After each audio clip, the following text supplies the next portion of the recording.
ఎక్కడైనా కొత్త సంవత్సరం ప్రసంగం అనగానే సర్వసాధారణంగా చెప్పే వచనాలు ఏమిటంటే తగ్గించు. లూకా సువార్త 13వ అధ్యాయం 6 నుంచి 9 వచనాలు. ఇది common message in every assembly for new year occasion. సందేహం లేదు. ఇప్పటికి ఎన్ని సంవత్సరాల నుంచి వింటున్నామో మనకు తెలియదు. విని విని విని విని అలసిపోయాం. ఇంక వచ్చిన తీయగానే మొదలు ద్రాక్ష తోట, అంజూరపు చెట్టు, ఏంటి బాధ మాకు? ఇదేగా.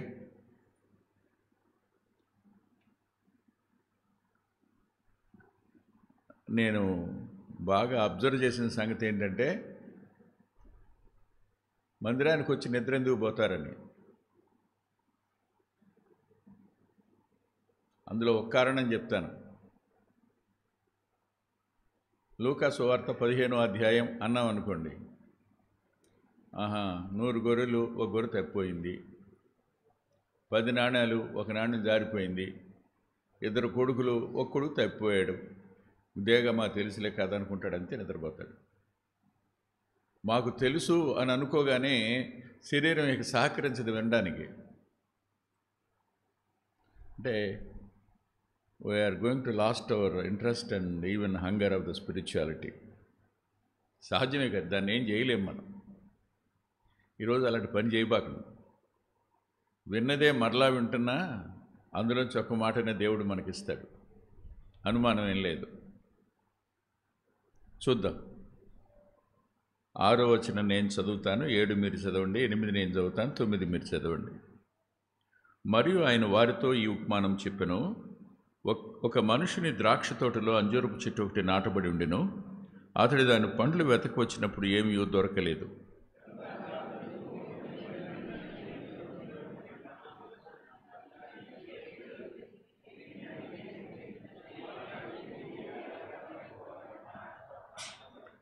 అయితే వాడు, అయ్యా, నేను దాని చుట్టూ తవ్వి ఎరువు వేయ మట్టుకు ఈ సంవత్సరం కూడా ఉండనిమ్ము.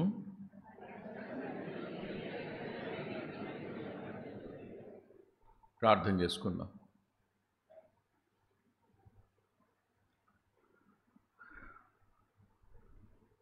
నారాయణ, ప్రార్థన చేయి.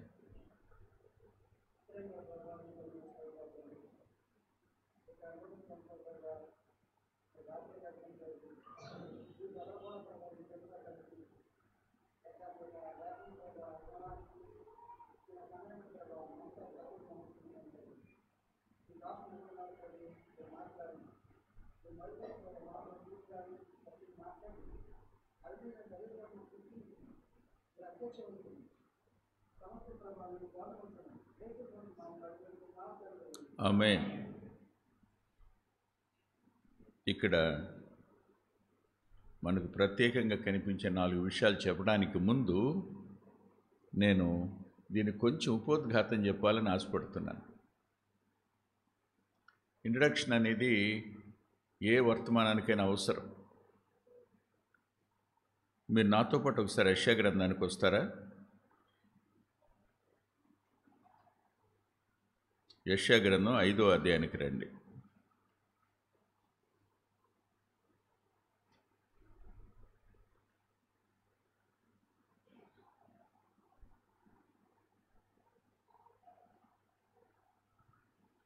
ఏడవ వచనం. ఇశ్రాయేలు వంశము సైన్యములకు అధిపతియగు యెహోవా ద్రాక్ష తోట. అవునా? ఆలోచిద్దాం. ద్రాక్ష తోట అనగానే ఇప్పుడు ఎవరిని చూపించేది? ఇశ్రాయేలు వంశాన్ని చూపించేది. దానిలోనికి ఏం తీసుకొచ్చి నాటాడు ఆయన? అంజూరపు చెట్టు ఒకటి నాటాడు. ద్రాక్షకి అంజూరకి ఏం సంబంధం లేవు. ఈ ప్రపంచంలో ఇశ్రాయేలు దేశం పడినన్ని శ్రమలు, ఇశ్రాయేలీల ప్రజలు పడినన్ని హింసలు, వారు వెళ్ళినటువంటి తీవ్రమైన ఏమనాలి, ఒకరా ఇద్దరా ముగ్గురా, ఒక రాజ్యమా రెండు రాజ్యాల, వాళ్ళ మధ్యలో వాళ్ళు నలిగిపోయిన విధానం, కొట్టబడిన విధానం, నరకబడిన విధానం, చంపబడిన విధానం చెప్పడానికి వీలు కాదు.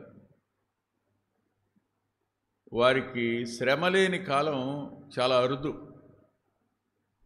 న్యాయాధిపతుల మధ్య మధ్యలో 20 సంవత్సరాలు, 40 సంవత్సరాలు, రాజుల కాలంలో వస్తే దావీదు, ఆ తర్వాత సొలొమోను, హిజ్కియా, ఇలాంటి కాలాలే. మిగిలిన పరిస్థితులన్నీ చూస్తే I think they are meant for suffering. They are for persecution. కదా? మరి మిగిలిన ప్రజల్ని చూడండి, వాళ్ళంతా ఎలా ఉన్నారు? ఏ దేశానికి ఉన్నాయి? వాళ్ళకున్న హింసలు ఏ దేశానికి ఉన్నాయి? వాళ్ళకున్న కష్టాలు ఏ దేశానికి ఉన్నాయి? వారు వెళ్ళిన తీవ్రమైన పరిస్థితులు, అవమానాలు, జైళ్ళు ఎక్కడున్నాయి? చెరలు ఎన్నున్నాయి? మన దేశానికి ఎవరో రావటం కాదు, మనల్ని ఇంకో దేశానికి తీసుకుపోవడం. అర్థమైందా మీకు? వాళ్ళు వచ్చారు, పరిపాలించారు, వాళ్ళు ఆ సమస్య పేరు, ఇంకోళ్ళు వచ్చారు, పరిపాలించారు, సమస్య పేరు, పోయారు వాళ్ళు. కానీ అది కాదే. వీళ్ళు ఇన్ని ఇబ్బందులు పడ్డారు, విసిరివేయబడ్డారు, ప్రపంచ దేశాలంతా చెదిరిపోయారు. ప్రతి దేశంలోనూ ఒక్క హిట్లర్ టైంలో ఎంతమందిని ఊచకోత కూర్చు ఉంటాడో చెప్పడానికి వీలు కాదు. ప్రపంచానికి ఇశ్రాయేలు దేశానికి ఉన్న వ్యత్యాసం ఏంటంటే, వారు హింసింపబడిన జనులు, మిగిలిన వారు అంత హింసలేం లేవు. ద్రాక్ష చెట్టుకి భలే హింస ఉంది. చూడండి, మీరు యెషయా గ్రంథం దగ్గరికి రండి.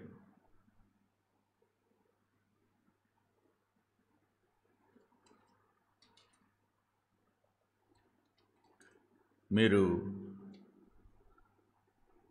ద్రాక్ష చెట్టు అంటే ద్రాక్ష వనాన్ని చూస్తే సంవత్సరానికి ఒకసారి దాన్ని నరికేస్తారు. నాటినటువంటి ఆ స్టెమ్ని నరికేస్తారు, మొత్తం కాల్చేస్తారు. నరకబడద్ది, కాల్చబడుతుంది ద్రాక్ష. అంతేకాదు, యెషయా గ్రంథం 18వ అధ్యాయం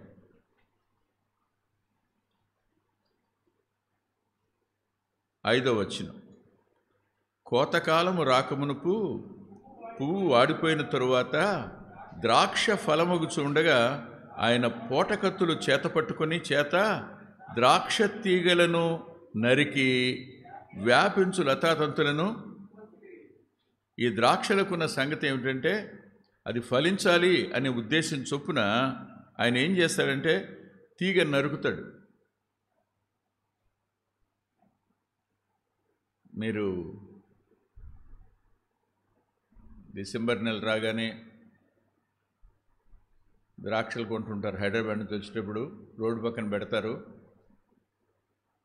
ఇంత పెద్ద పెద్ద గుత్తులు ఎలాడుతుంటాయి.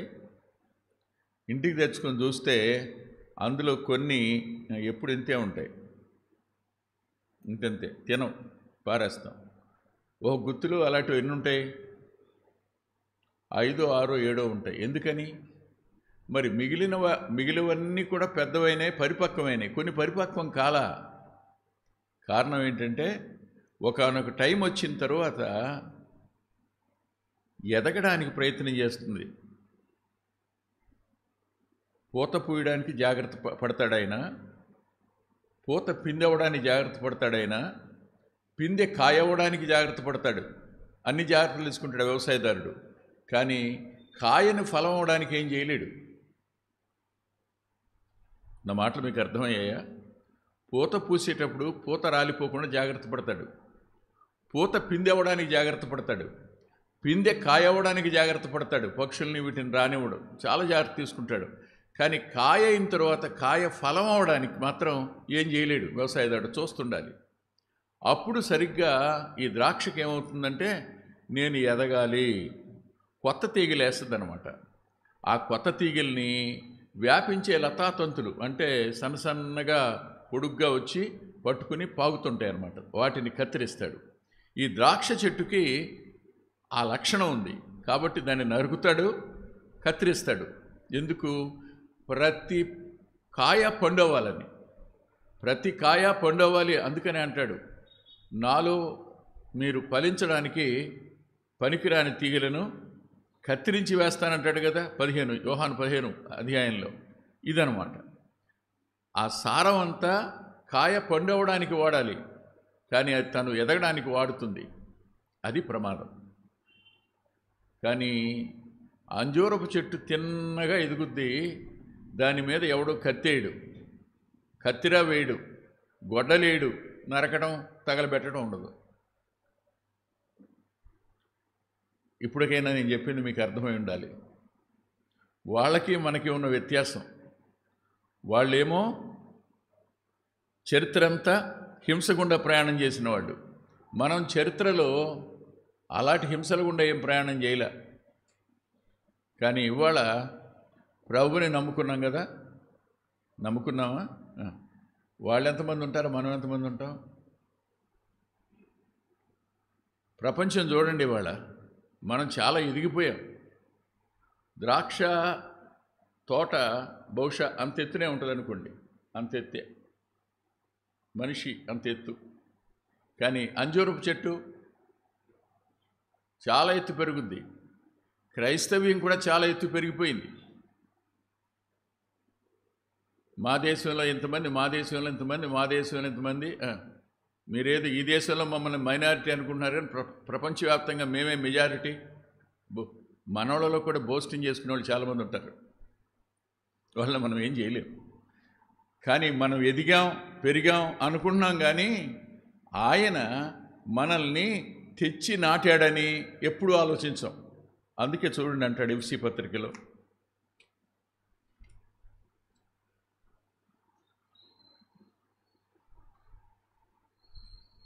ఎఫ్సి పత్రిక 2వ అధ్యాయంలో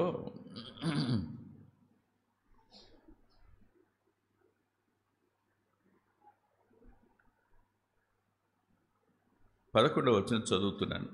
కాబట్టి మునుపు శరీర విషయంలో అన్యజనులైండి, శరీరమందు చేత్తో చేయబడిన సున్నతి గలవారు అనబడిన వారి చేత సున్నతి లేనివారు అనబడిన మీరు ఆ కాలమందు ఇశ్రాయేలుతో సహపౌరులు కాక పరదేశులను, వాగ్దాన నిబంధనలు లేని పరజనులను, నిరీక్షణ లేనివారును, లోకమందు దేవుడు లేనివారును ఉండి క్రీస్తుకు దూరస్తులై ఉంటారని మీ జ్ఞాపకం చేసుకోండి.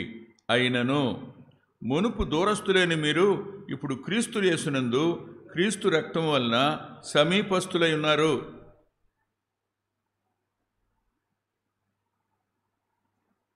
ఇప్పుడు మనమంతా ఒకే చోటనో, ఒకే తండ్రి పిల్లలని పిలువబడుతున్నాం.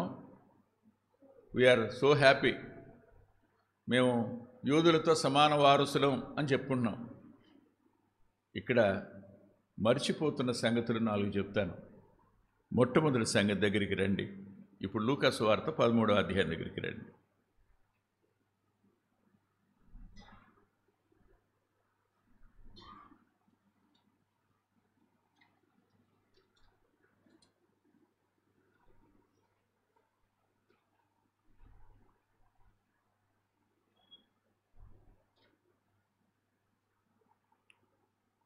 ఆరో వచనంలో, ఒక మనుషుని ద్రాక్ష తోటలో, నెంబర్ 1, ఇది ఆయన యాజమాన్యానికి చెందిన ద్రాక్ష తోట.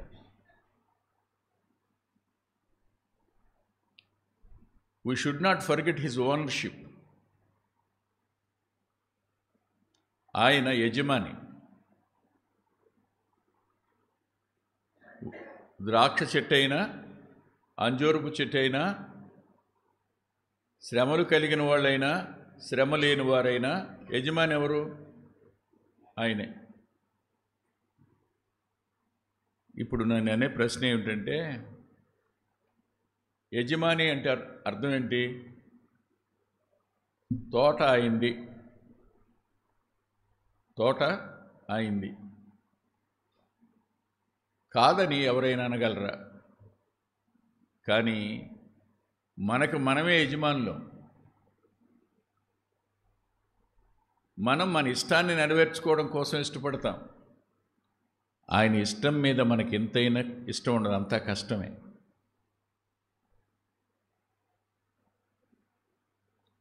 చాలామంది క్రైస్తవులని పిలువబడుతున్నా ఎక్కడో దేవుని మీద అయిష్టాన్ని, అసంతృప్తిని కలిగి ఉన్నారు.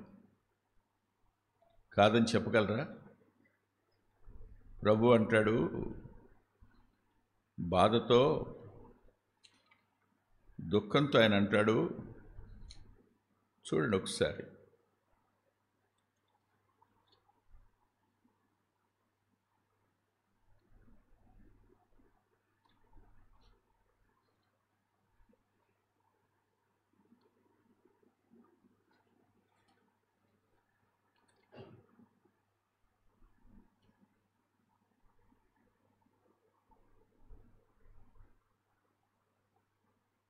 మలాకి గ్రంథం 1వ అధ్యాయం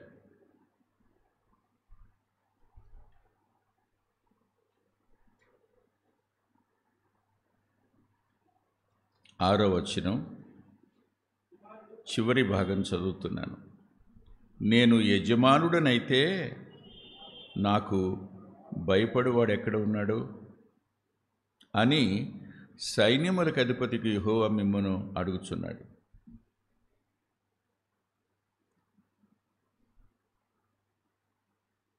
ఆయన యజమాని, కానీ ఆయనకి భయపడేది ఎవరు? దేవుడంటే నాకు భయం ఉంది అని చెప్పగలిగిన వ్యక్తి ఎవరున్నారు ఇక్కడ? ఒక మాట చెప్పండి, ఏమనుకోబాకండి.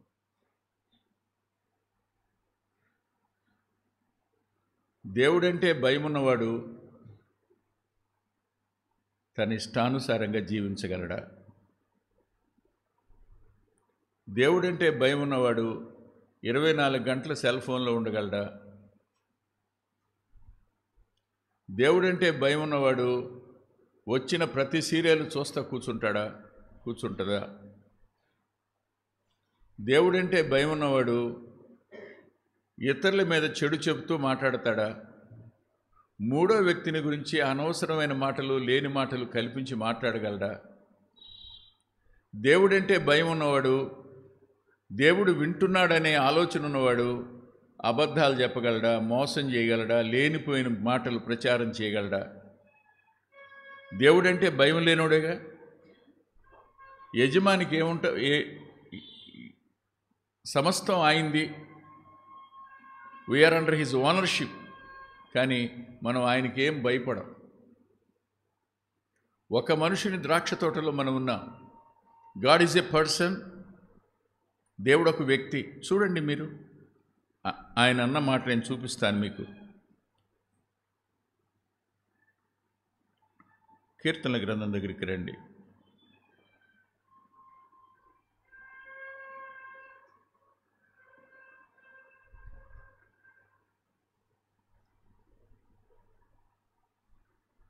ఇరవై 24వ కీర్తన 1వ వచనం. భూమియు దాని సంపూర్ణతయు, లోకమును దాని నివాసులను, వాళ్ళు అంగీకరించినా అంగీకరించకపోయినా సమస్తాన్ని సృజించిన వారెవరు? దాని మీద నువ్వు 1,00,000 సిద్ధాంతాలు చెప్పుకో, మేము ఆయన సృష్టి కాదు అని నమ్ము, కానీ ఆ కొండ నేను ఫలానా ఆయనకి చెందిందని కాదు అని అనుకుంటే నవ్వుకుంటూ వెళ్తుంటాడు ఆయన. కారణం ఆయన చేశాడు.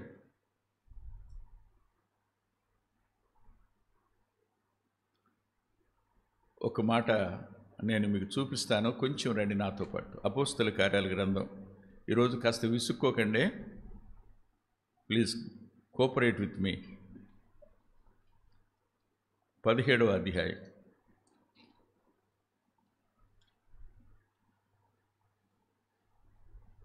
26, 27 వచనాలు.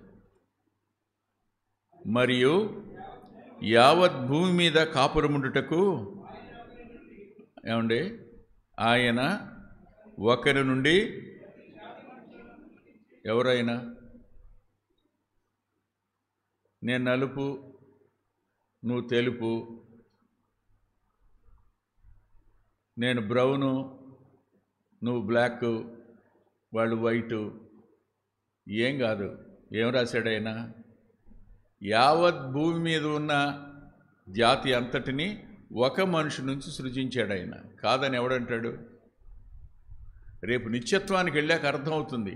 అప్పుడు కానీ చంపలేసుకుంటే ప్రయోజనం ఉంది. అప్పుడు ఏడ్చి ప్రయోజనం ఉంది. అప్పుడు గుండెలు బాదుకునే ప్రయోజనం ఏంటి? భూమి మీద ఉన్న ప్రతి మానవుని మీద సర్వాధి యాజమాన్యం ఎవరిది? అయింది. నెంబర్ 1. రెండోది చూద్దాం రండి. యెహెజ్కేలు గ్రంథం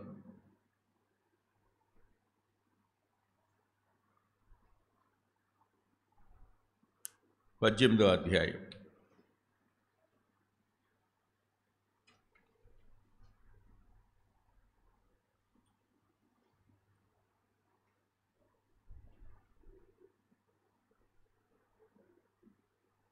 4వ వచనం. మనుషులందరూ నా వశములో ఉన్నారు. అవుతారా మీరు? ఇప్పుడు అందరూ ఎవరి వశం? నేనే సృజించా, నా వశంలోనే ఉన్నారు. ఇప్పుడు ఏ దేశ సింహాసనాన్నైనా ఇవ్వగలిగింది ఎవరు? ఆయనేనా? అది అమెరికా అయినా ఆస్ట్రేలియా అయినా, అది ఇండియా అయినా ఇంగ్లాండ్ అయినా ఆయనేనా? కదా?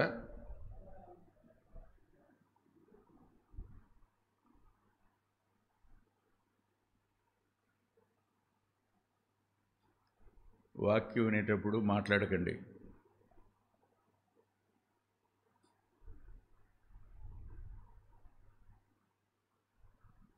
ఒక మనిషి నుంచి యావత్ భూమి మీద ఉన్న ప్రజల్ని సృష్టించిన వాడిని నేనే. ఎవరిని? నేను ఓనర్, నేను. అంతేకాదు, వారందరూ నా వశంలోనే ఉన్నారు. అంటే ఏ వయసులో ఉన్నవాడైనా వాడి కాలగతులన్నీ ఎవరి చేతిలో ఉన్నాయి?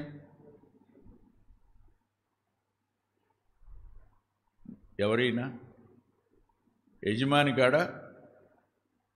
అంతకు మించి మరో మాట కూడా చూద్దాం రండి. కొరింథీయులకు రాసిన మొదటి పత్రిక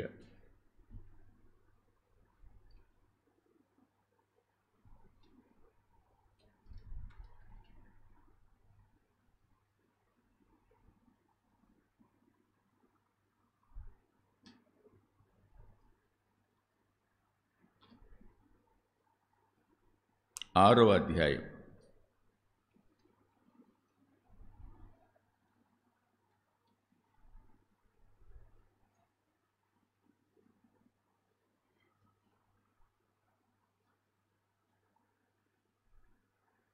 19వ వచనం.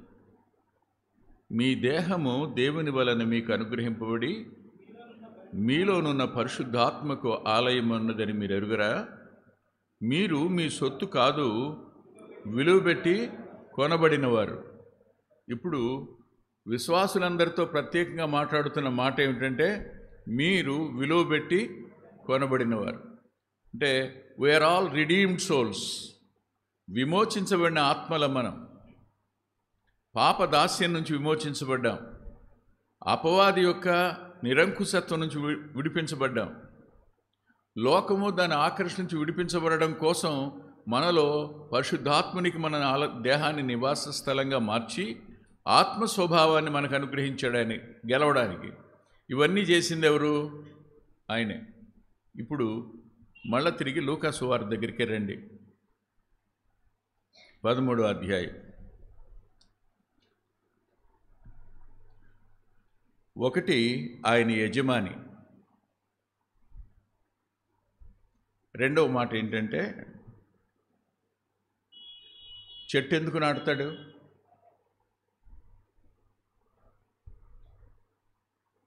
మన ఈ తోటలో ఒక ఉసిరి చెట్టు వేసా, ప్రతి సంవత్సరం చూస్తూనే ఉన్నదాన్ని కాయిట్ల. అంతకుముందు సంవత్సరం నారాయణ నరికేదాన్ని, సరే ఈ సంవత్సరాన్ని చూద్దామంటావా, అయితే యువతల పక్క కొమ్మ నరిగిపారాయి అన్న. ఒక కొమ్మ నుంచి ఇంకోటి నరికేశాడు. పోయిన సంవత్సరం అది కాపు కాసింది, ఇక నరకని అనుకున్నా. చెట్టు పెట్టేది ఎందుకు? సృష్టించింది ఎందుకు? తన వశంలో ఉంచుకున్నది ఎందుకు? విమోచించింది ఎందుకు? చెప్పండి, ఎందుకు? ఆయన దేని కోరుకున్నాడు? యోహాను సువార్త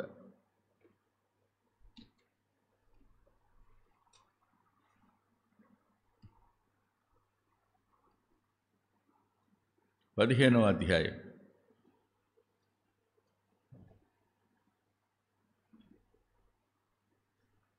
16వ వచనం.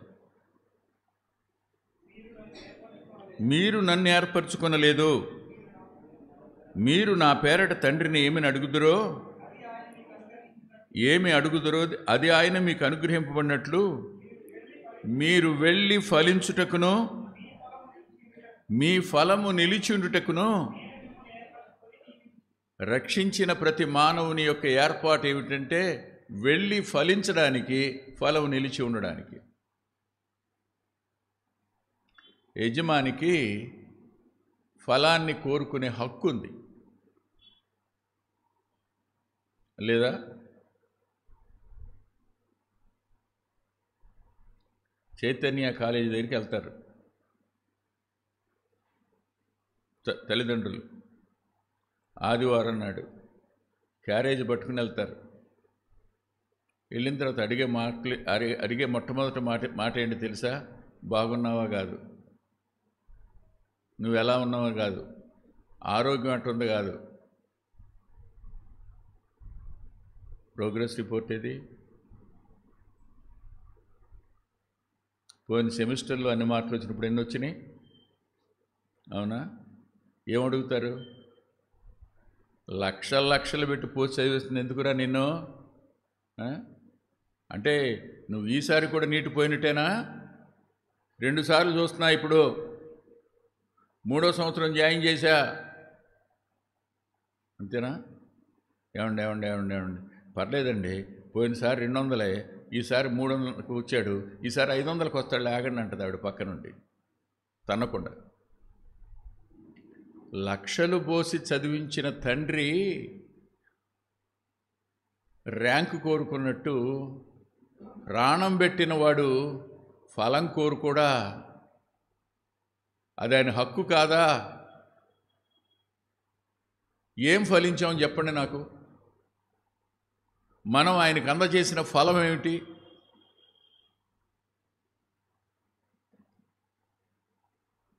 ఫలం ఆయన హక్కు, ఫలం ఆయన ఆకలి తీర్చే, ఫలం ఆయన మహింపరిచే. గత సంవత్సరం వెళ్ళిపోయింది, ఇప్పుడు కొత్త సంవత్సరం వచ్చింది. ఇప్పుడు వచ్చి చూస్తే పోయిన సంవత్సరం నువ్వే కదా ఉంచమన్నా ఉంచాను, ఈ సంవత్సరం కూడా ఉంచమని అడగటానికి మాత్రం అవకాశం లేదు, తీసేస్తాను అంటే రేపు నువ్వుండవు, నేనుండను. యజమాని ఆయన. మన కాలగతులన్నీ రాసున్నాయి. మనకు ఒక లైఫ్ స్పాన్ ఇచ్చాడు ఆయన. ఫలానా రోజు, ఫలానా కాలం, ఫలానా టైం, ఫలానా చోట ఇక్కడ విడి చేస్తాడని. లేదు, ఫలిస్తున్నాడు కాబట్టి మరణం తప్పించడం యెహోవా వశం, ఆయన ఆయుష్ను పొడిగించగలడు. అది కూడా ఆయన చేతుల్లోనే ఉంది. నా వశము అంటే అది అర్థం. He can extend our life. ఎప్పుడు ఎక్స్టెండ్ చేస్తారు? కొట్టేయాలి ఆ చెట్టుని, మరుసటి సంవత్సరానికి ఎక్స్టెండ్ అయ్యింది. కారణం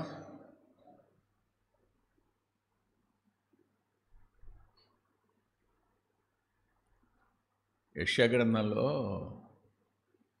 ఆ ద్రాక్ష తోట కాసిందట, కానీ కారు ద్రాక్షలు కాసిందంట. ఆయన ఒక మాట అడిగాడు. ఆ మాట మీరు దయచేసి నాకు జవాబు చెప్పి మీరే నాకు, అంటే మీరు చెప్పండి అని అంటే మీరు మాట్లాడండి అని కాదు, ఆలోచించండి అని. 5వ అధ్యాయం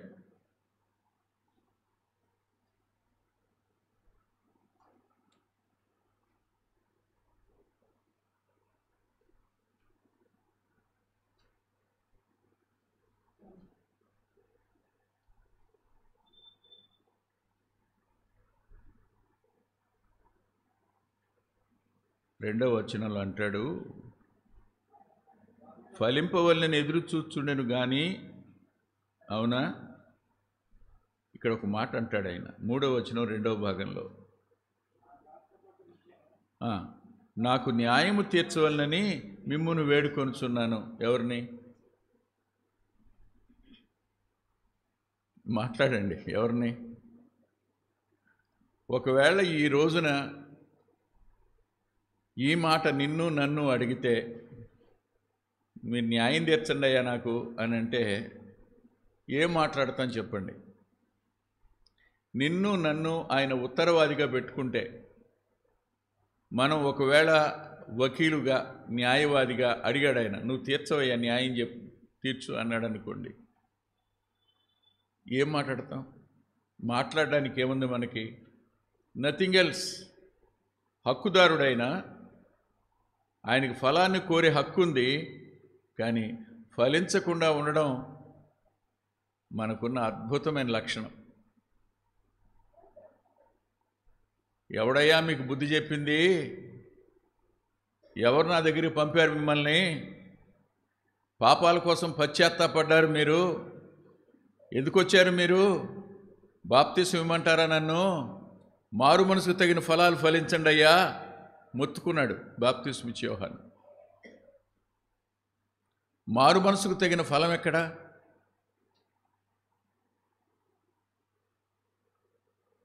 ఇంట్లోనా?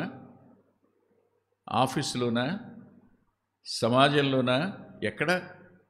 మారు మనసు పొందిన వ్యక్తిగా మన ప్రవర్తన ఎక్కడైనా దేవుని అడ్రస్ని చూపిస్తుందా? దేవుని ఉనికిని చూపిస్తుందా? ఇలా ప్రవర్తించడం అనేది, ఇలా ఓర్చుకోవడం అనేది, ఇలా క్షమించడం అనేది, ఇలా సహించడం అనేది మామూలు వ్యక్తికి సాధ్యం కాదండి, ఆయన్ని బట్టే సాధ్యమైంది అని ఎక్కడైనా ఎప్పుడైనా ఇంత సాక్ష్యమైనా మనల్ని బట్టి వచ్చింది ఉందా?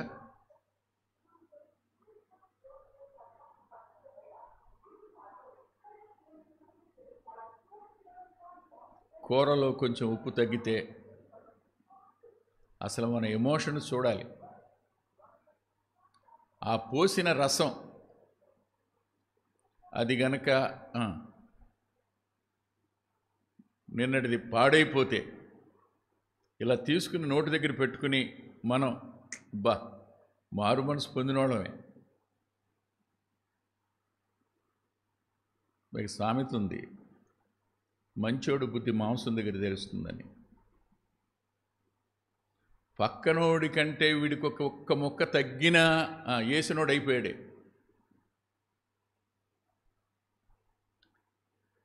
కొంచెం కూడా మనం తగ్గించబడితే ఓర్చుకునే తత్వం లేదు. ఆయన తాను ఎంత తగ్గించుకున్నాడో మనకు తెలుసు. మనం హెచ్చించబడాలి. ఈ అంజూరపు చెట్టు ఎప్పుడు పైకి పెరుగుతూనే ఉంటుంది. ఒకదాని ఎదుగుదల వెర్టికల్, ఒకదాని ఎదుగుదల హారిజాంటల్. భూమికి సమాంతరంగా ఎదిగేది ద్రాక్ష, భూమికి నిటనిలుగా ఎదిగేది అంజూరు. ఇది మనం. ఏ శ్రమ, ఏ కష్టం వాళ్ళకున్న ద్రాక్ష చెట్టుకున్న ఏది మనకు లేదు. అయినా ఫలించడం దగ్గర మాత్రం వీఆర్ ఆల్ ఎట్ ఫెయిల్యూర్. కాదని మీరు చెప్పండి. ఆయన హక్కుదారుడు కాడా? హక్కుదారుడు గనుకనే ఏమన్నాడు చూడండి. యోహాను సువార్త 15వ అధ్యాయం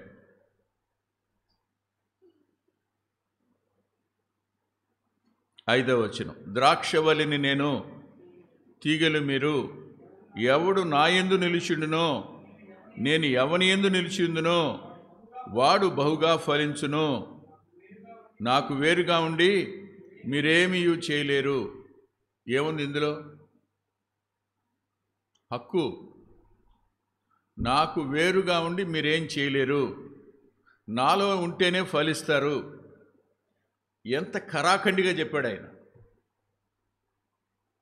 in this words you can see the authority of Christ, the authority of God. ఆయన అధికారాన్ని, ఆయన హక్కుని మనం చూస్తాం. 5 తర్వాత మాట చూడండి, 8. మీరు బహుగా ఫలించుట వలన నా తండ్రి మహింపరచబడతాడు. ఇందువలన మీరు నాకు శిష్యులవుతారు. మీరు రక్షించబడడం దగ్గర ఆగిపోయారు, శిష్యత్వం దగ్గర దాకా ఇంకా రాలా. ఎప్పటికొస్తామో తెలీదు. విశ్వాసికి శిష్యునికి ఎంత వ్యత్యాసం ఉందో చెప్పడానికి వల్లపడదు. There is a vast difference in between believer and a disciple. శిష్యుడు కాడినెత్తుకుని నేర్చుకుంటాడు, శిష్యుడు సిలువనెత్తుకుని వెంబడిస్తాడు. శిష్యుని జీవితానికి ఆయనే లక్ష్యం. ఆయన వలె బతకడం శిష్యుడు చేసే పని. ఆయన ఒక్కడే. శిష్యులుగా చేయండి అన్నాడు ఆయన, విశ్వాసులుగా చేసి వదిలేయండి అలా. రక్షించబడితే చాలు అనుకోలే. చాలామంది ఏమలే బెదరు, పరలోకంలో ఏదో ఒక మూల ఉంటాం, అది చాలు మాకు అంటే. ఆయన అంచనాలను మాత్రం మేము ఎట్టి పరిస్థితుల్లో ఫుల్ఫిల్ చెయ్యం. ఆయన మా మీద ఎంత ఆశ పెట్టుకొని నేను ఎప్పుడు ఇక్కడే ఉంటా, నేను ఎప్పుడు ఇలాగే ఉంటా, ఇంతకు మించి మాత్రం నేను ఏ డిసిప్లిన్ని, ఏ త్యాగాన్ని, ఏ కష్టాన్ని ఓర్చుకోను, నాకొద్దు. రక్షించబడ్డాను చాలు బ్రదరు. భూమి మీద మారు మనసు పొందడం కంటే గొప్పదేంటి చెప్పండి? అక్కడితో ఆగిపోయాం. శిష్యత్వం దాకా ఎక్కడొచ్చాం? ఫలిస్తే మీరు శిష్యులవుతారు, నాకు వేరుగా ఉండి మీరేం చేయలేరు. ఈ మాటలన్నీ ఆయన అధికారానికి, ఆయన హక్కుకు సంబంధించినవి కావా? మరో మాట కూడా ఇందాక చదువుకున్నాం కదా, 16వ వచనం. నేను ఏర్పరచుకున్నా, మీరు నన్ను ఏర్పరచుకోవాలా, నేనే మిమ్మల్ని ఏర్పరచుకున్నా.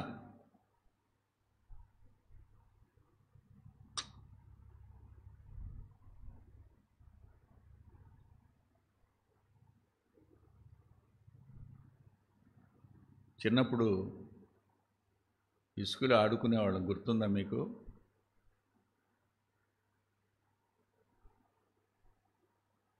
చాలామందికి అసలు ఇసుకలో ఆడుకునే అవకాశమే లేదు. మా అమ్మ లాంటి వాళ్ళు అయితే అసలు అవకాశం ఎవరో. చూడటమే, వెళ్ళి ఆడటం కుదరదు. చుట్టూ గీత గీసి ఇది నాది, లోపలికి వస్తే ఊరుకోను. అక్కడే కాలు ఒకటి పెట్టి ఇసుకంతా తోడి ఏం చేసి జాగ్రత్త దాటి లోపలికి వస్తే ఊరుకోనరా. అవునా? ఇది నేను ఏర్పరచుకున్న ప్లేసు, మంద కాదు. కాసేపు లేచి వెళ్ళిపోతాం. మనం ఏర్పరచుకున్న దాని మీద మన ఇంత హక్కుని మనం ఎగ్జిబిట్ చేస్తే సృజించినవాడు, సమస్తం ఆయన వశంలో ఉన్నాయి. అటువంటి వాడు మనల్ని తన కొరకు ఫలించడానికి ఆయన ఏర్పరచుకున్నాడు అన్నాడు. మీ ద్వారా నేను మహిమ పొందాలి, తండ్రి నన్ను బట్టి మీ ద్వారా మహిమపరచబడాలి అన్నాడు. అంటే మీ బ్రతుకుల్లో ఆయన కనిపించాలి అని అర్థం. తండ్రి మహిమపరచబడ్డామంటే దైవత్వం మీ జీవితాల ద్వారా లోకానికి వెల్లడి కావాలి అన్నది మహిమపరచుతాను అనేదానికి అర్థం. దాన్ని పౌలు గారు భలే అద్భుతమైన ఒక్క మాటలో చెప్పారు. తన ప్రియకుమారుని నా యందు అగుపరచవలనని, కనుపరచవలని ఆయన ఉద్దేశించినప్పుడు అంటాడు. తన ప్రియకుమారుణ్ణి నా యందు అగుపరచవలని లేక కనపరచవాలని ఆయన ఉద్దేశించాడని. ఎందుకు రక్షించాడు? ఎందుకు శిష్యుడు కమ్మన్నాడు?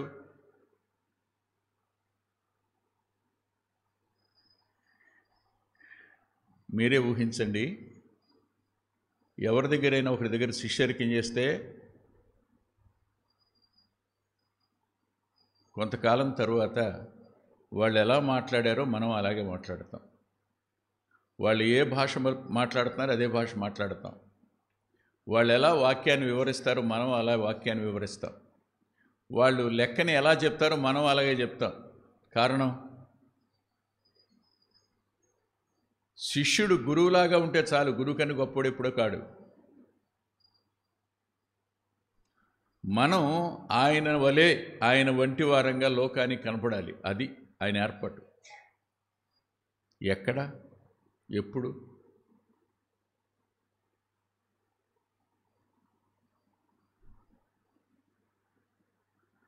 మన నిజస్థితి మన ఇంట్లో బయటపడుద్ది. బయట గొప్పగా నటించవచ్చు మనం, కానీ ఇంట్లో కుదరదు, మొత్తం బయటకు వస్తుంది. మనం ఎవరో తెలియకుండా ఉన్న ఒంటరిగా మనం ఉన్నప్పుడు కూడా మనం ఏంటో బయటకు వస్తుంది. మనల్ని ఎవరు ఎరగరో, అక్కడ అసలు మనం గుర్తుపట్టేవాళ్ళు లేరనుకోండి, అప్పుడు మన ఇష్టం. గుడివాడ మార్కెట్లోకి వెళ్ళి పగలబడి నవ్వలేడు వెంకటరత్నం. విజయవాడ మార్కెట్లోకి వెళ్ళి నవ్వలేడు. వైజాగ్కి వెళ్ళినా నవ్వలేడు. రాజమండ్రి వెళ్ళినా నవ్వలేడు. ఎందుకయ్యా అంటే వెంటనే గుర్తుపెట్టి మీరు ఫలానా కదా అంటారు. చాలా కష్టం. ఒకరోజు నాకు ఒక మరి మంచి అలవాటో చెడ్డ అలవాటో తెలీదు, కూరగాయలు కొనే అలవాటు ఒకటి ఉంది నాకు. విజయవాడ రైతు మార్కెట్కి వెళ్ళి ఒక చోట కొన్నాం. మొట్టమొదటి ఇక్కడ ప్రారంభించి ఆ చివరి దాకా చూస్తా.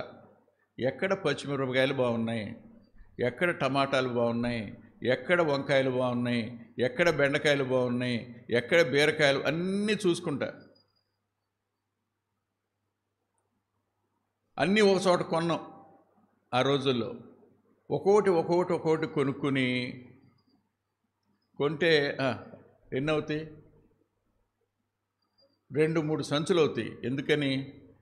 అప్పట్లో మనదేం చిన్న ఇల్లు కాదు.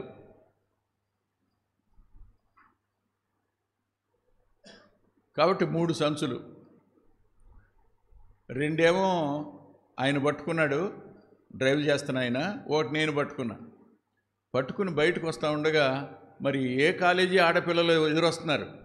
వస్తా ఇదిగో మరే సోమవారం నాడు టీవీలో వస్తారే, ఇక ఆయన చూడండి కూరగాయలు పట్టుకెత్తున్నాను.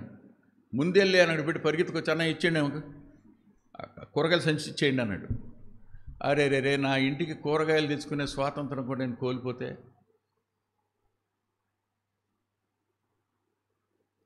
ఊహించండి. అంటే లోకం మనల్ని చూస్తుంది, మనల్ని గుర్తుపడుతుంది. మనం ఏం చేస్తే సంతోషిస్తారో, మనం ఏం చేస్తే ప్రభు కనపడతారో, there is an expectation to the world, even not only to the heavenly father, but there is an expectation even to the world. లోకానికి మన ఎడల, పరలోకానికి మన ఎడల ఒక ఆశ, అంచనా ఉన్నాయి. అవి లేవుగా. మనం వీఆర్ నాట్ ఫుల్ఫిల్లింగ్ ఇట్. దాన్ని మనం ఏమీ ఎట్టి పరిస్థితుల్లో అందులో కొంచెం కూడా ఇసుమంత కూడా మనం ఫలిస్తున్నట్టు ఏం కనపడలా. ఇది రెండవది. మూడవది చూద్దాం. యజమాని యొక్క సహనం. ఒకటి ఆయన యాజమాన్యం, రెండవది ఆయన హక్కు, మూడవది ఆయన యొక్క సహనం, ఓర్పు. అవి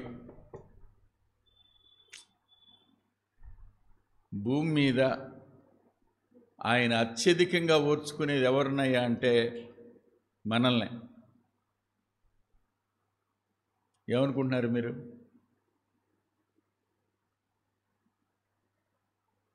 తప్పిపోయినవాడు తిరిగి వచ్చాడు, ఇంట్లో ఉన్నవాడు మాత్రం ఇంటి బయట నిలబడ్డాడు. ఇప్పుడు గాయం ఎక్కడా? చిన్న కొడుకా పెద్ద కొడుకా? ఎవరో మనం చెప్పండి, ఎవరో మనం ఇంట్లోనే ఉండి ఆయనతోనే ఉండి ఆయన వెంటే ఉండి చివరికి ఆయన మీద తిరగబడే తత్వం మాత్రం మనలోంచి పోవాలా. లోకస్తులెవ్వరూ ఆయన్ని గాయపరచడం కంటే అత్యధికంగా గాయపరిచేది మనమే. ఆయన అత్యధికంగా దుఃఖపడేది మనల్ని బట్టే, ఆయన అత్యధికంగా క్షోభపడేది కూడా మనల్ని బట్టే. మనం ఆయన పిల్లలు, ఆయన సొత్తు, ఆయన కొనుక్కున్నాడు, మనం ఆయన యొక్క సొంతం మనం. కానీ చెప్పండి, ఆయన సహనాన్ని మాత్రం మనం పరీక్షిస్తున్నాం, ఆయన ఓర్పును పరీక్షిస్తున్నాం, ఆయన సహనం మీద తిరుగుబాటు చేస్తున్నాం. ఆయన ఓర్చుకోక ఏం చేస్తాడులే అనుకుంటున్నాం అంతే.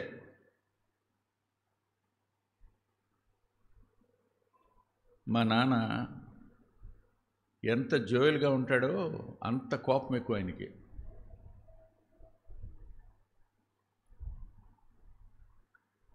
ఇలా అనేవాడు, రేయ్ ఆడవాళ్ళ కోపం 3 రెట్లురా, మగవాళ్ళ కోపం 3 రెట్లేరా, జాగ్రత్తగా విను అనేవాడు. ఆడవాళ్ళ కోపం 3 అంట, మగవాళ్ళ కోపం 7 అంట. ఈ 3 వచ్చి 7 మీద పడితే 10 అవుద్ది మగవాడికి, జాగ్రత్త అనేవాడు. భలే లెక్క చెప్పేవాడు ఆయన. మరి ఆడ మగ మధ్యనే 3 వెళ్ళి 7 మీద పడితే 10 అయితే ఇది వెళ్ళి ఆయన మీద పడితే ఎంత అవుద్దో ఊహించండి. ఇప్పుడు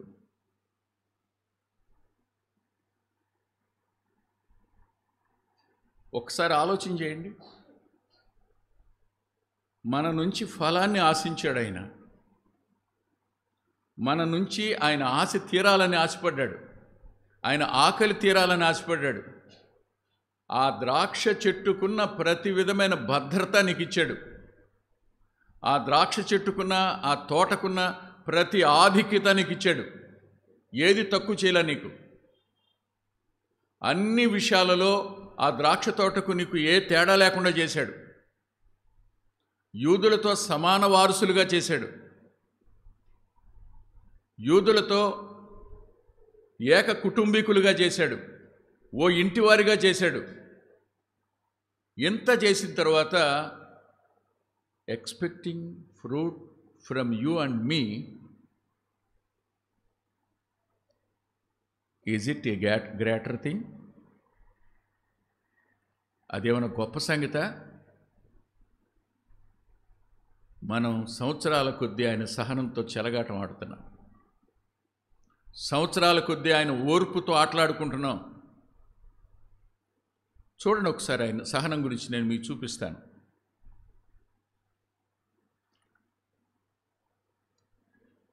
జకర్యా గ్రంథంలో ఇలా అన్నాడు ఆయన, ఒళ్ళు జలదరిస్తుంది. 11వ అధ్యాయం, జకర్యా గ్రంథం 11వ అధ్యాయం 8వ వచనం. ఒక్క నెలలోగా కాపరులను 3 సంహరించి తిని, ఎలయనగా నేను వారి విషయమై చాలా వారు నా విషయమై ఆయాసపడ్డారు. మనమేమో దేవుని మీద ఆయాసం మనకి, ఆయన సహనంతో చెలగాటం మనం ఆడుతున్నాం. ఆయన సహించి సహించి సహించి సహించి years together he showing his patience towards you and towards me. నీ ఎడల నా ఎడల ఆయన తన ఓర్పుని సహనాన్ని కనపరుస్తూనే ఉన్నాడు. మనమైతే మనం ఆయాసపడి ఆయన సహనం మీద ఓర్పు మీద తిరుగుబాటు చేస్తున్నాం.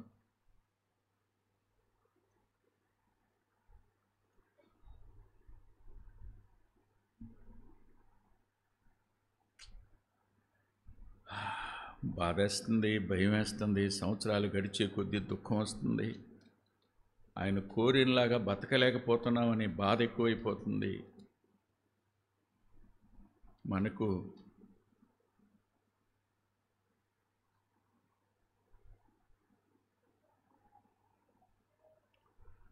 నెహెమ్యా గ్రంథం 9వ అధ్యాయం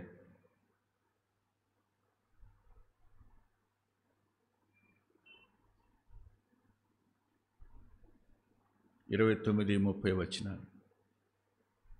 నీ ఆజ్ఞలను విధులను ఒకడు ఆచరించినడలా వాటి వలన వాడు బ్రతుకును గదా. వారు మరలా నీ ధర్మశాస్త్రమును అనుసరించి నడుచున్నట్లు నీవు వారి మీద సాక్ష్యము పలికినను వారు గర్వించి నీ ఆజ్ఞలకు లోబడక నీ విధుల విషయంలో పాపులై నిన్ను తిరస్కరించి తమ మనసును కఠినపరుచుకొని నీ మాట వినకపోయిరి. నీవు అనేక సంవత్సరములు వారిని ఓర్చి నీ ప్రవక్తల ద్వారా నీ ఆత్మచేత వారి మీద సాక్ష్యము పలికితివి గాని వారు వినకపోయిరి. ఇది కాదా? ఇయర్స్ టుగెదర్ మన విషయంలో జరుగుతుంది. ఇది కాదా? Is it not true in our lives? This verse is not at all applicable to you and to me.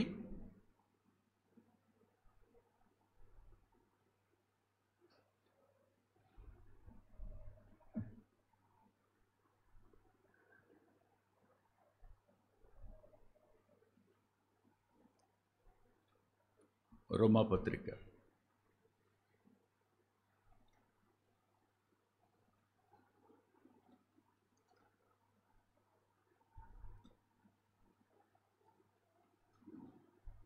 2వ అధ్యాయం 4వ వచనం 3-4. అట్టి కార్యములను చేయువారికి తీర్పు తీర్చుచు ఏంటంట? We are judging others.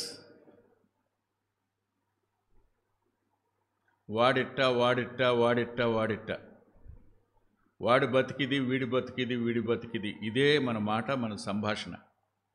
మన మనసులు పాడైపోవడానికి కారణం అది, మన బ్రతుకులు పాడైపోవడానికి కారణం అది, మన సంబంధాలు పాడైపోవడానికి కారణం ఇది. ఇలాంటి వాళ్ళు ఎక్కువ మంది. వాళ్ళ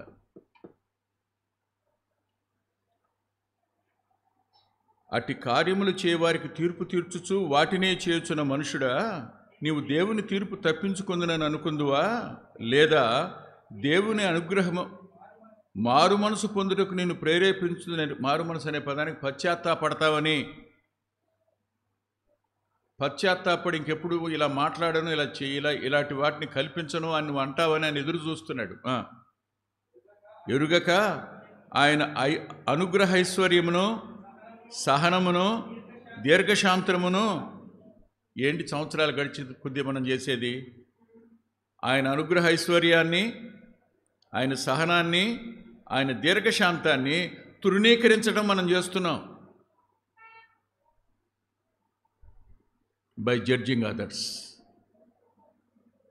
బై పాసింగ్ జడ్జిమెంట్స్. అందుకే ఇలా జరిగింది. అందుకే అలా అటు పాడైపోయారు. అందుకనే అది పండకుండా పోయింది. అందుకనే వాళ్ళ జీవితాలు ఇట్టయిపోయినాయి. ఇటువంటి పిచ్చి మాటలన్నీ పలుకుతా కూర్చున్నాం. కానీ ఆయన అనుగ్రహైశ్వర్యాన్ని, ఆయన సహనాన్ని, ఆయన దీర్ఘశాంతాన్ని తృణీకరిస్తున్నాం అనే స్పృహ లేదు మనకి.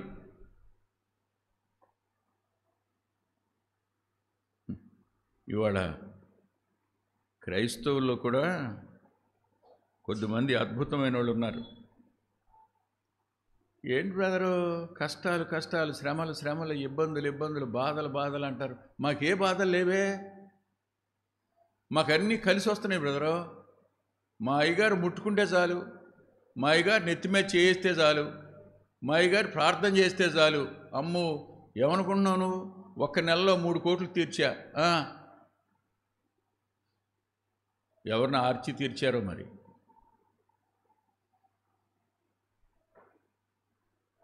ప్రాస్పరిటీ ప్రాస్పరిటీ ప్రాస్పరిటీ, క్షేమం, భద్రత, కలిసి రావడం, గొప్పోళం అయిపోవడం, ఇదే. ఒకసారి మా మందిరానికి వచ్చి చూడండి.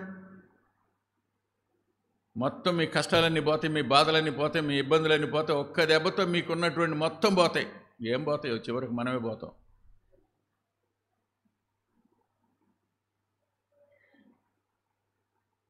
అంజూరపు చెట్టు ద్రాక్ష చెట్టును చూసి పలికే పలకది.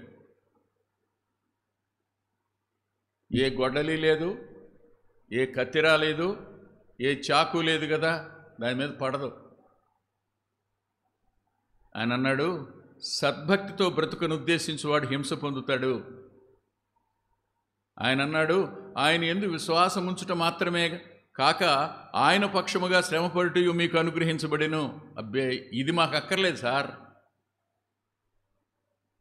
ఫలం అనేది శ్రమలలో ఫలించడం, శ్రమ అనేది ఇబ్బందుల్లో ఫలించడం, శ్రమ అనేది ఇరుకుల్లో ఫలించడం.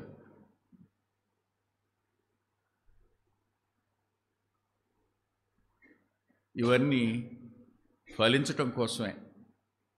కానీ మనం అలా లేం. 1 ఆయన యాజమాన్యం, 2 ఫలం అడిగే హక్కు, 3 ఆయన సహనం. 4వ మాట చెప్పి నేను ముగిస్తాను. ఆయన తీసుకునే నిర్ణయం.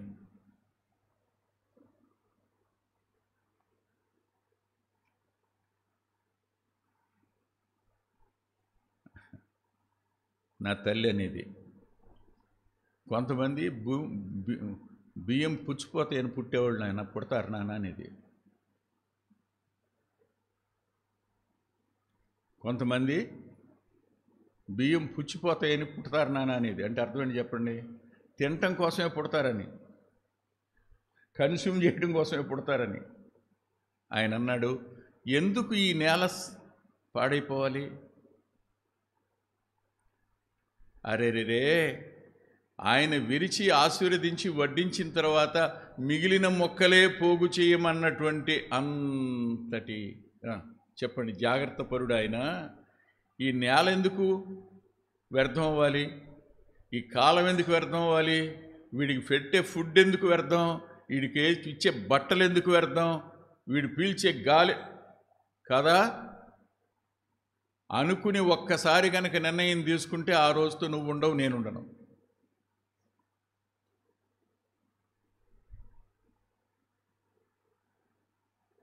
వారి నీడ వారి మీద నుండి తొలగిపోయిను. సావుకు అర్థం అది. నీడ లేదంటే అర్థం ఏంటి? లేడు మనిషి అని. ఈ పరిస్థితి మనకు ఖచ్చితంగా ఏర్పడి తీరుతుంది. అది లేకుండా ఉండాలంటే ఫలించాలి. ఫలించడానికి 3 సామాన్యమైన నియమాలు చెప్తున్నాను చూడండి. యోహాను సువార్త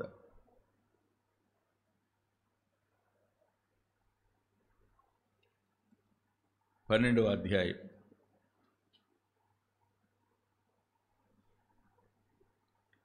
24వ వచనం. గోధుమ గింజ భూమిలో పడి చావుకునేళ్ళ అది ఒంటిగానే ఉండును, అది చచ్చినేడల విస్తారముగా ఫలించును. Death is the secret for fruitfulness. సావు అనేది ఫలించడానికి ఉన్న రహస్యం. మనం స్వయానికి చస్తే అప్పుడు ఫలిస్తాం. స్వయానికి మనం ఇంకా చావల. చాలా సంవత్సరాల క్రితం నా స్నేహితుడి ఇంట్లో కూర్చున్నాం. సరిగ్గా ఈ వచనం తీసి చూపిస్తున్నారు. నేను అప్పుడే కొత్తగా లైఫ్ అప్లికేషన్ బైబిల్ తీసుకున్నా. కరెక్ట్గా ఇటు తీసి చూసా. అందులో కింద కామెంట్ అని ఉందన్నమాట. అదేంటంటే, గోధుమ గింజ, క్లియర్గా చూడండి, గోధుమ గింజ భూమిలో పడి, అవును, దానంతా అది పడాలా, ఎవడన్నా రాయి మీద రాయేసి కొట్టి పగలు కొట్టాలా? చావడం అంటే అర్థం ఏంటి? అక్కడ రాశాడు, చావడం అంటే రాయి మీద ఆ గోధుమ గింజను పెట్టి ఇంకొక రాయి పెట్టి కొడితే చచ్చిపోద్ది అది, కానీ ఫలించదు. ఎవరో ఇప్పుడు ఏమనుకోబాకండి, నా భార్య నా మాట వినాలి, నోరు మూసుకుని పడుంటావా తన్నమంటావా? ఏం చేస్తున్నావు నువ్వు? రాయి మీద గోధుమ గింజ పెట్టి ఇంకో రాత్తో కొడుతున్నావు. కానీ ఆ గోధుమ గింజ దాని అంతటా అది ఇష్టపూర్వకంగా భూమిలో పడి చస్తే కదా ఫలించేది.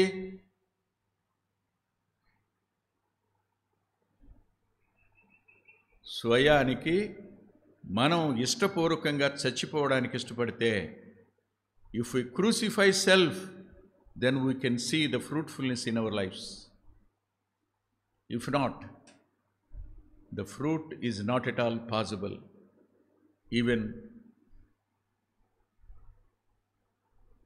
a saint's life even ఒక పరిశుద్ధుడైన వాని జీవితంలో కూడా సాధ్యం కాదు. నెంబర్ 1. నెంబర్ 2 చూడండి, రోమాపత్రిక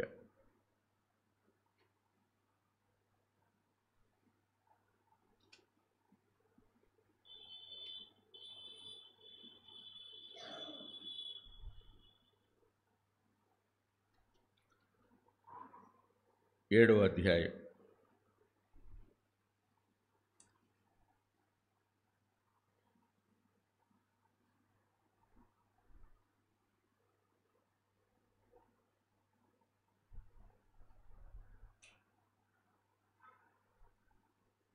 4వ వచనం.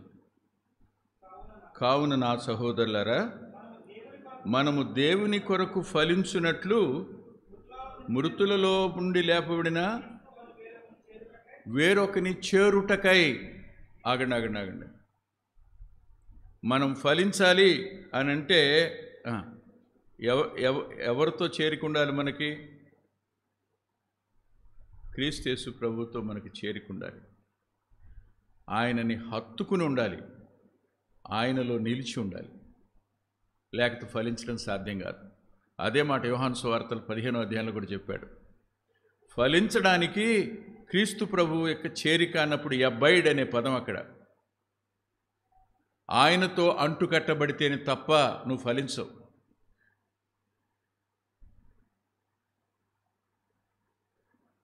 టైం అయిపోయింది, ఆఖరి మాట చెప్తాను. రోమాపత్రిక 6వ అధ్యాయం పైన 15 నుంచి 23 వరకు చదివితే తప్ప మనకు ఇది అర్థం కాదు. ఇదివరకు మీరు పాపానికి దాసులై ఉన్నారు, ఇవన్నీ రాసుంటాయి ఇక్కడ. అపవిత్రత, అక్రమం, అవయవానికి దాసత్వం, ఇలాగే చెప్తూ ఒక మాట దాకా తీసుకుని వచ్చాడు ఆయన.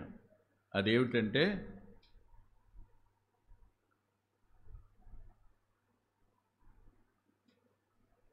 పద్దెనిమిది 19 వచనాలు ఇలా ఉన్నాయి.